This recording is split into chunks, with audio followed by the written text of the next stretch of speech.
next up I'm going to be changing out the deck belt. And I've actually already done it, but what I want to do is just kind of give a better explanation to start out that task. Underneath, you'll have your two housings. You have your housing on what I'm calling the passenger side, and then you have your housing over there on what I'm calling the driver's side. And so I'll show you a step where I remove those, and that will give you access to all your spindles that are down there, which I'll show you a diagram.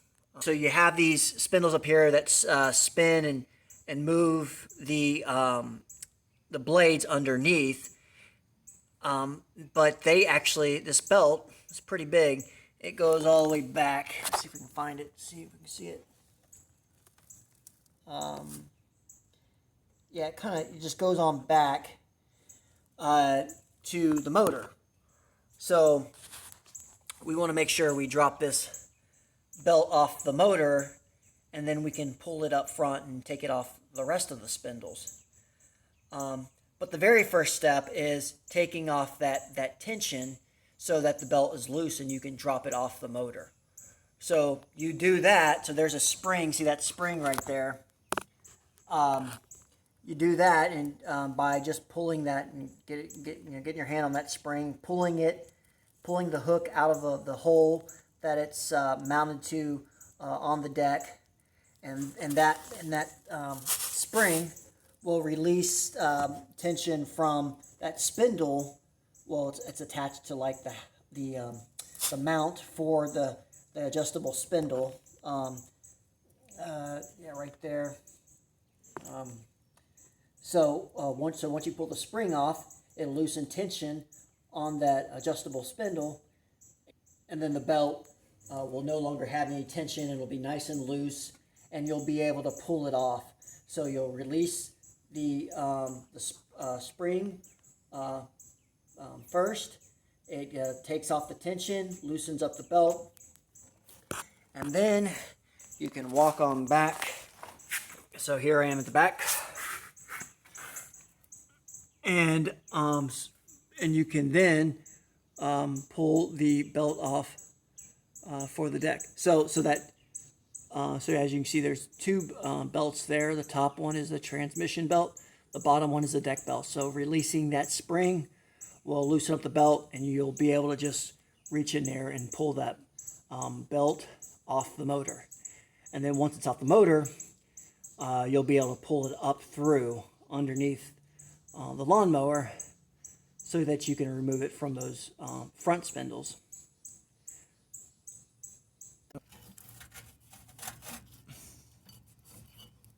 Okay, there we have it. Okay, so there's a diagram of how the deck belt is laid out. So again, we got it off of the back here, and so we're just going to have to work it off the rest of the spindles, and it'll be a 1/2 inch socket. Okay, got that first one off. Also, if you didn't like my little drawing of how the belt is lined out, there's a better one right there, right on the deck. So I guess we could call this the driver's side as well, where you could find that. Okay, so I got that second cover off, and so now that that's off,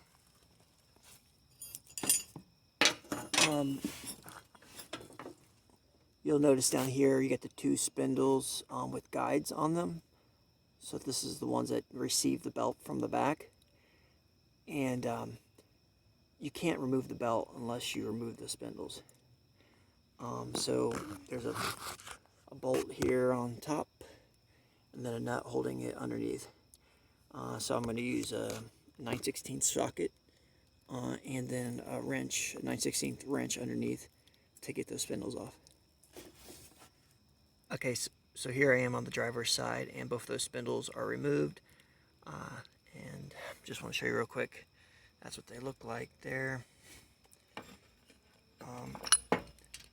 So on the other side, it was really kind of difficult to get this out. This is kind of fitted down in where it mounts to. So you just kind of have to wiggle a little bit, and eventually pops out. So I'm going to get the old belt removed, and I'll get that new one on. So here is that deck drive belt. I know it's the correct one for the Z6600 because it requires the 5/8 by 148 1/4 inch belt. So did get the right one on this one. I got this one from Lowe's. And I'm going to go ahead and get this installed. I'm going to start out by just feeding this back and then leaving a lot up here so I can start working it around the spindles just as the diagram shows. Okay, so here I am back on the driver's side, and so I got kind of a, as you can see, I got a rough layout here, and I'm going to go ahead and put the spindles back in place. Okay, just want to show you, because this is where you can mess up. So just make sure when you're coming from the back on this first spindle on the driver's side, the flat part of this touching the spindle. Okay, so over here on the passenger side, I'm going to go ahead and mount the other spindle. It'll mount in this hole here, and you want to make sure that the belt is flat against the spindle, and then also between the guide. Before I add this spindle back on, I just want to point out the bearings are sealed bearings. I know there's some dirt up there, but they're sealed, so I can't go and, you know, grease this up or anything. I got the deck portion of this taken care of, so just let you get a good look at that if you need to see how it works.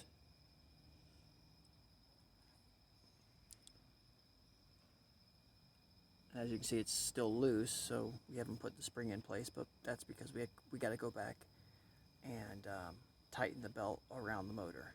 So we'll do that now.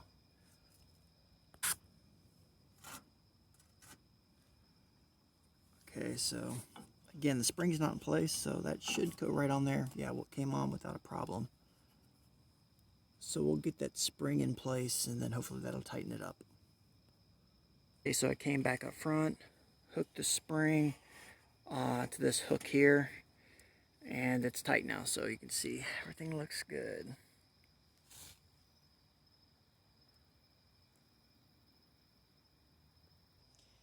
And I'm going to slap these covers back on and be all done with that deck belt. Since you're replacing your deck belt, you can check your deck wheels, because this one was really loose, so I was able to use a 3/4 wrench and a 9/16 socket to tighten it. So just something else you want to take a look at.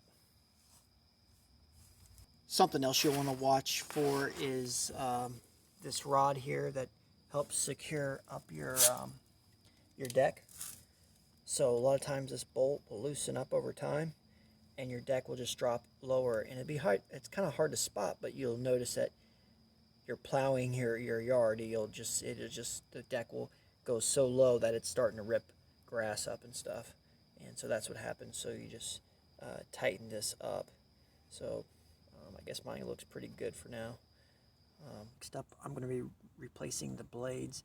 So the Z6600 has 3 blades, and they are 18.5 inches long. The center hole is a 6-pointed star, so make sure you look for that, because I've made that mistake before in getting the wrong center hole type. Okay, so I'm going to get the blades off now, and what I use for that is this 15/16 wrench, and then a block of wood. And you know, obviously you have to get the deck lifted up, and get it supported so that you can reach under here safely. Okay, as you can see, I got the wood and place the blades up against it so it cannot move. So I'll just go ahead and stick my wrench in place here. As you can see, I need to mow.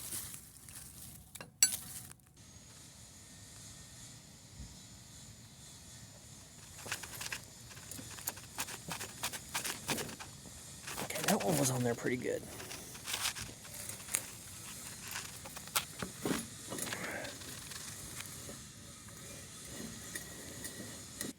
once you get it loose, you can do it by hand. So I got those 3 blades off. Going to put on my mulching blades. I will keep these blades, and so they just need sharpened. But one thing you want to look at when considering whether to get new blades or just to sharpen the existing ones is you want to look at that back fin here. So that curve is really important, because that curve, and when that spinning motion, this curve provides that suction to pull the blades of grass up. So as it spins, it pulls them up and then allows the blade to cut. So if this back fin is all chewed up, all tore up, then it's time to replace the blades, because you won't have that action that pulls your blades of grass up. So that's your big determining factor there. So that looks pretty good. The mulching blades, again, they still have the teeth, the 3 teeth there, provide that pulling action. They don't look as good, but they don't look horrible.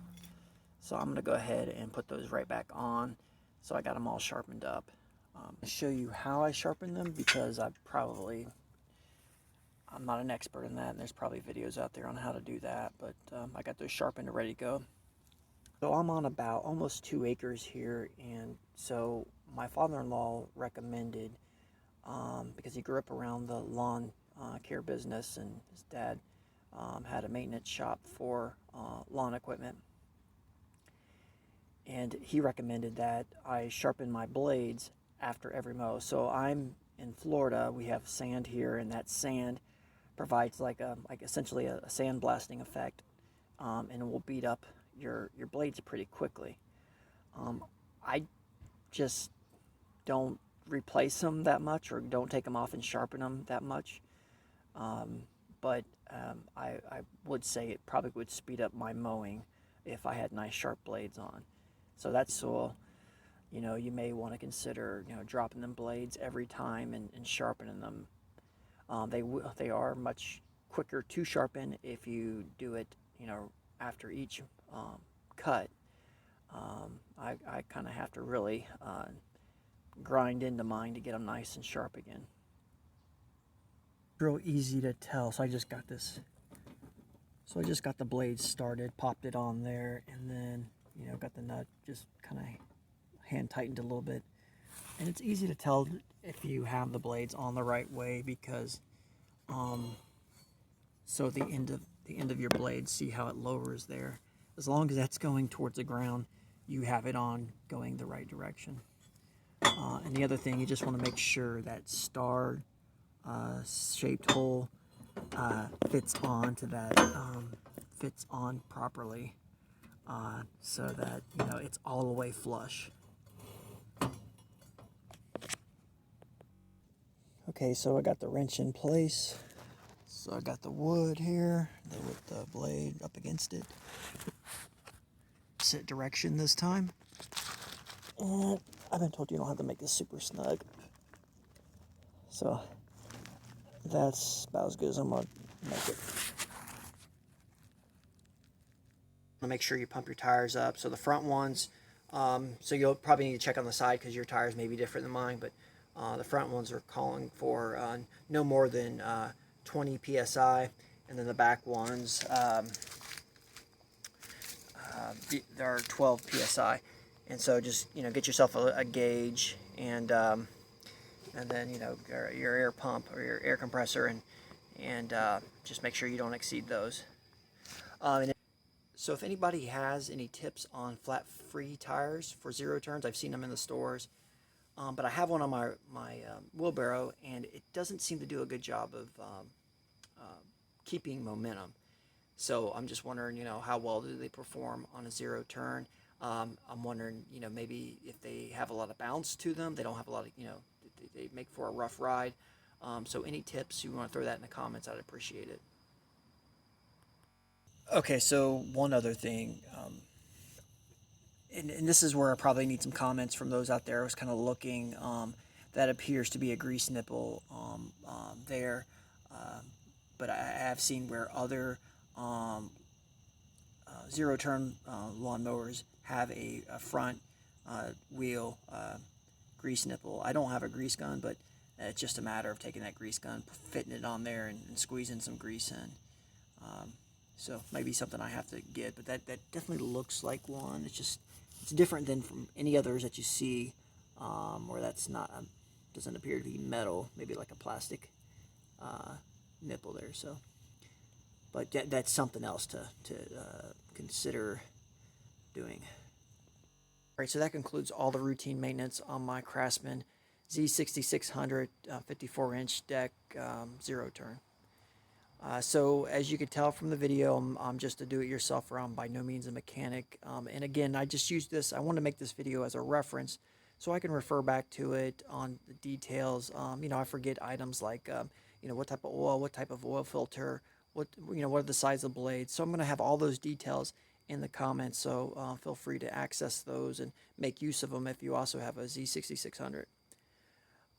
Now, if there's things that I missed, please throw those comments in there as well, because definitely I'd like to be able to keep this lawnmower working for me. It has served me very well. Anyways, well, God bless, and please tune into other videos. Subscribe.